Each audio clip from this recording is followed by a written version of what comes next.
বড়দের প্রণাম আর ছোটদের আশীর্বাদ জানিয়ে আজকের এই ব্লগটা শুরু করলাম। অনেক দিন পর তোমাদের সাথে দেখা।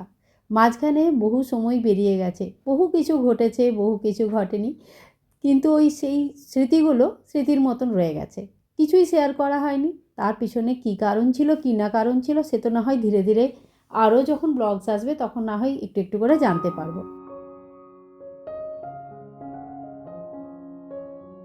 সব থেকে আগে চলুন পরিচয় পর্বটা সেরে নেওয়া যাক।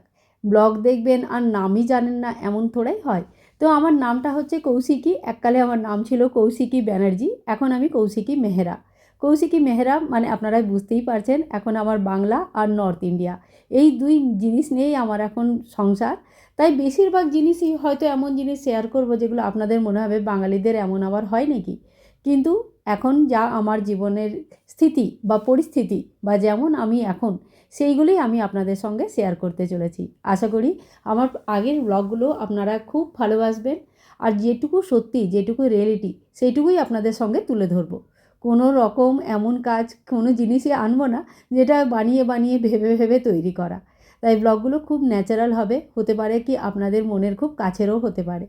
তো চলুন শুরু করা যাক আজকের ব্লগটা। পরিচয়পত্র না হয় আমি তো দিলাম, আপনারাও নিচে কমেন্ট করে আমাকে জানাবেন কে কে এই ব্লগটা দেখছেন, আপনাদের নাম কি। আর আগে নতুন নতুন ব্লগ যখন আসবে, আপনাদের সুন্দর সুন্দর কমেন্টগুলো আমি ব্লগে তুলে ধরবো। মানে এর দ্বারা কী হয় বলো তো, তোমাদের সঙ্গে আমার একটা সুন্দর যোগাযোগ হয়ে যায়। অনেকবার চেষ্টা করেছি জানো, সিরিয়াসলি বলছি, অনেকবার চেষ্টা করেছি। বাংলা ব্লগ দেবো, হিন্দি ব্লগ দেবো, বানাতে খুব ভালো লাগে, কিন্তু কোনো না কোনো কারণ এমন হয়ে যায় যে কমপ্লিট আর করতে পারি না। মাঝখানেই বন্ধ করে দিতে হয়, অনেক রকম ব্যাপার হয়, কখনো কিছু কখনো কিছু, সব কিছু তো আর ইউটিউবে বলা যায় না। কিন্তু এখন না মনে হয় মনের ওই জানলাটা ধীরে ধীরে অনেক বড়, যেটা একটা জানলা ছিল না, ছোট হতে হতে ছোট হতে হতে অনেক ছোট হয়ে গেছে। আলো আর ঠিক মতন ঢোকে না, ঠিক মতন আমার আওয়াজটা আর বাইরের দুনিয়ায় পৌঁছায় না। অনেকটা দূরত্ব ক্রিয়েট হয়েছে, এতটা দূর হয়ে গেছে যে সত্যি এখন আর চেঁচালেও বোধহয় আর আওয়াজ যাবে না। তাই আপনাদের সকলের আওয়াজ শুনবার জন্য আর আমার আওয়াজ আপনাদের পর্যন্ত পৌঁছাবার জন্য এই এক রাস্তা আমি বেছে নিয়েছি। সঙ্গে থাকবেন, খুব ভালো লাগবে। আর যদি আপনাদের ব্লগগুলো পছন্দ হয় তাহলে আপনাদের আশীর্বাদ আর ভালোবাসা, এই দুটো জিনিসই আমাকে কিন্তু খুব প্রয়োজন, নিশ্চয়ই দিয়ে যাবে।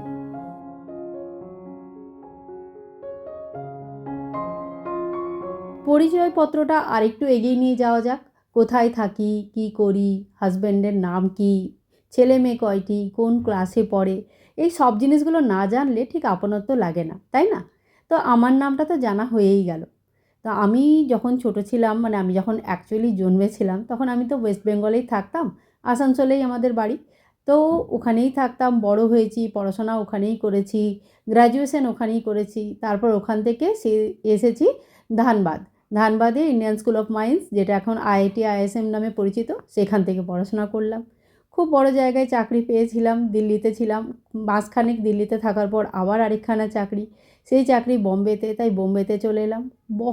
অনেক বছর, মানে একটা বড় সময় আর কি যাকে বলে, বোম্বেতেই কাটালাম।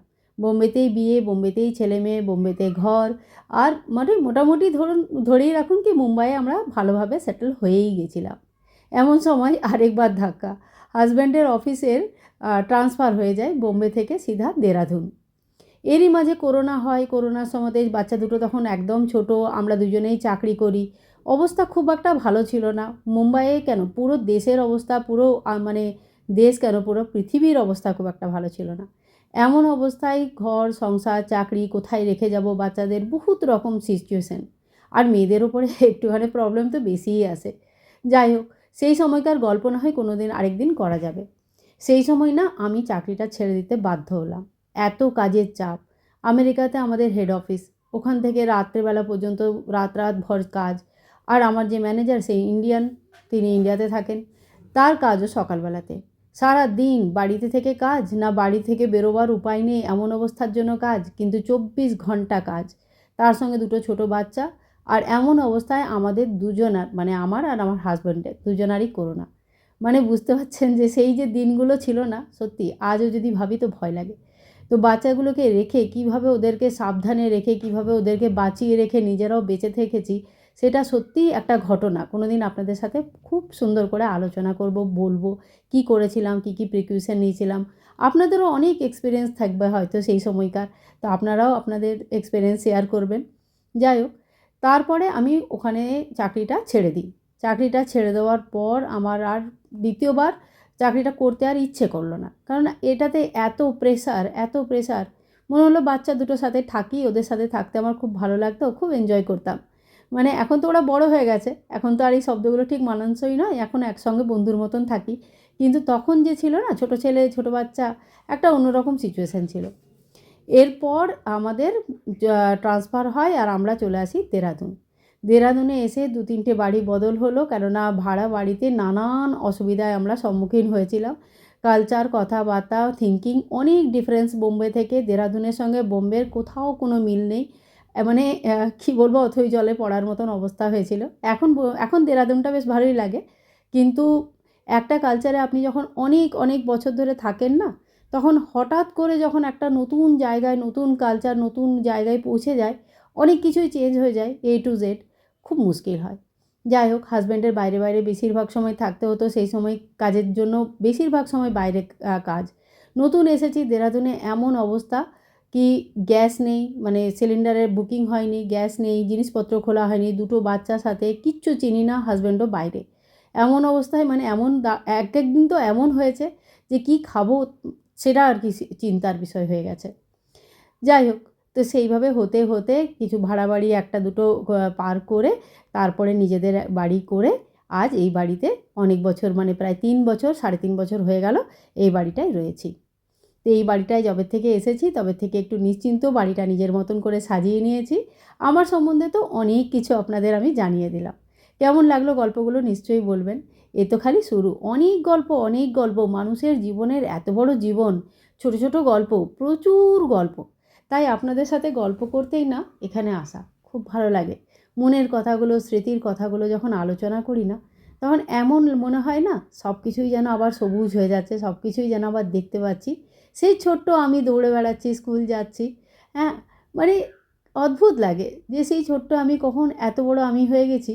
এর মাঝের এতগুলো দিন কখন যে পেরিয়ে গেছে, সত্যিই খুব চিন্তা লাগে। মাঝে মাঝে মনে হয় যে সময় না নদীর জল, এত তাড়াতাড়ি পেরিয়ে গেল, বুঝতেই পারলাম না।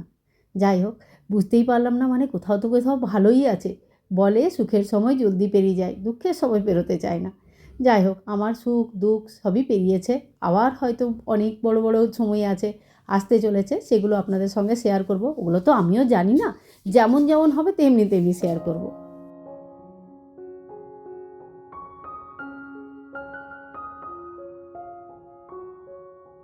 অতীতের স্মৃতি থেকে এবার ফিরে আসা যাক। অনেক হয়েছে অতীত ঘাটা, ধীরে ধীরে ধীরে ধীরে সব কথাই সবাইকেই বলা হবে। এটা আজকের আমাদের লাঞ্চ। আপনাদের খুব অবাক লাগবে এই ধরনের লাঞ্চ দেখে, কিন্তু এই ধরনের লাঞ্চটা আমার কাছে, অন্তত আমার ছেলেমেয়েদের কাছে খুব কমন। যাই হোক, মা বাবা এলে আবার এটা চেঞ্জ হয়ে যায়, একদম বাঙালিপনা খাওয়া দাওয়া হয়ে যায়। তখনকার লাঞ্চগুলো না হয় তখন শেয়ার করব। বাকি বাচ্চারা এইরকম ধরনের খাবার গ্রীষ্মকালে খুব পছন্দ করে, আর আমিও খুব মানে কমফোর্টেবল এই ধরনের লাঞ্চ তৈরি করতে। বাড়িতেই দই তৈরি করে নিই। এই যে দইটা বসাবো এখানে, ছোট্ট মতন এই হাঁড়িটা একটা ছোট্ট মেলা থেকে নিয়েছিলাম, খুব সুন্দর দেখতে লাগছিল দেখতে। তো নিয়েছিলাম, এই দেখুন সরটা বাইরে পড়ে গেল। যাই হোক, সরটাকে আবার ভেতরে রাখতে হবে, নাহলে এতটা সর নষ্ট হয়ে যাবে। এই যে ভালো করে রেখে দিই, আর এটাতে দই বসাবো। খুব সুন্দর দই বসে, বাড়ির দই তো একটু টক হয় না, খেতেও সুন্দর, আর স্বাস্থ্যও মানে কী বলবো, খেতেও ভালো আর শরীরের পক্ষেও ভালো। এই দইটা রেখে দেবো, 5-7 ঘন্টা বাইরে থাকবে, তারপরে একটুখানি যখন জমে যাবে তখন ফ্রিজে রেখে দেবো। খুব সুন্দর দইটা বসে যাবে, গ্রীষ্মকাল তো কোনো অসুবিধা হবে না। আর তার সাথে সাথে আজকাল তো পনিরটাও আমি বাড়িতে মানে তৈরি করে নিই, ওগুলোও ধীরে ধীরে শেয়ার করব।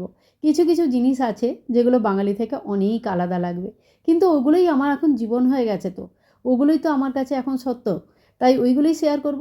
কেন জেনে শুনে আলাদা আলাদা কিছু শেয়ার করার চেষ্টা করব। ছেলেকে স্কুলে নিতে এসেছি, বাড়িটা ভালো করে পর্দা টর্দাগুলো লাগিয়ে দিয়ে এলাম যাতে রোদটা বেশি না ঢোকে, খুব গরম হয়ে যায় তো। গ্রীষ্মকালে যেমন গরম, শীতকালে তেমনি ঠান্ডা। চলুন তাহলে আজকের ব্লগটা এখানেই শেষ করি। এই তো মনে হচ্ছে কথা বলতে শুরু করলাম, এই কথা বলাটা শেষও হয়ে গেল। অদ্ভুত ব্যাপার। যাই হোক, কালকে আবার দেখা হবে আরেকটা নতুন ব্লগের সঙ্গে। তখনও পর্যন্ত bye bye and take care.